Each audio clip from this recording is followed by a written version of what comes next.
Hi කොහොමද යාළුවනේ ඔන්න මම ඉඳලා වීඩියෝ එක ගේන වෙලාවට නෙවෙයි අද වීඩියෝ එක ගේන්නේ අද ඉතින් පොඩ්ඩක් විශේෂ වීඩියෝ එකක් තමයි කරන්න හිතාගෙන ඉන්නේ කරන්න ආවේ අද ඔන්න තියෙනවා ඔන්ලයින් බිස්නස් කරන වාගේම ඔන්ලයින් බිස්නස් කරන්න බලාපොරොත්තු වෙන අපි හැමෝටම වයිඹ පළාතේ හැමෝටම ගංගසිරිකුල ධම්මාලෝක ස්වාමින් වහන්සේගේ මහා සමුළුව ඉතින් ඒකෙදි ඔයාලට මේ ඔන්ලයින් බිස්නස් එකක් කරගෙන යන ආකාරය පිළිබඳව මහා ලොකු දැනුමක් හාමුදුරුවෝ විසින් අපට ලබා දෙනවා. ඉතින් ඔයාටත් පුළුවන් ඔන්ලයින් බිස්නස් එකක් කරන්න බලාපොරොත්තු වෙමින් ඉන්නවා නම් එහෙම නැත්නම් ඔන්ලයින් බිස්නස් එකක් දැනටම කරගෙන යනවා නම් ඒ පිළිබඳව අපි දන්නවට එහා ගිය දැනුමක් ලබා ගන්න මේ වැඩසටහනට අද සහභාගී වෙන්න.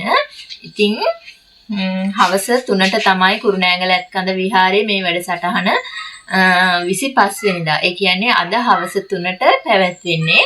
ඉතින් මම ඔයාලටත් ආරාධනා කරනවා ඔන්ලයින් බිස්නස් එකක් කරන්න හරි කරගෙන යන හරි ඉස්සරහට කරන්න හරි බලාපොරොත්තු වෙනවා නම් ඔයාගේ බිස්නස් වැඩි කරගන්න ඔයාට අවශ්‍ය දැනුම ලබා ගන්න මේ සමුළුවට සහභාගී වෙන්න කියලා. ඉතින් මේ සමුළුවට වයිඹ පළාතේ අයට විතරක් නෙමෙයි ලංකාවේ ඕනම දිස්ත්‍රික්ක එකේ ඉන්න අයට සහභාගී වෙන්න පුළුවන්. ඒ වුණාට වයිඹ පළාතට ගෙනත් තියෙන්නේ වයිඹ පළාතාවට ඉන්න අයට පහසු වෙන්න.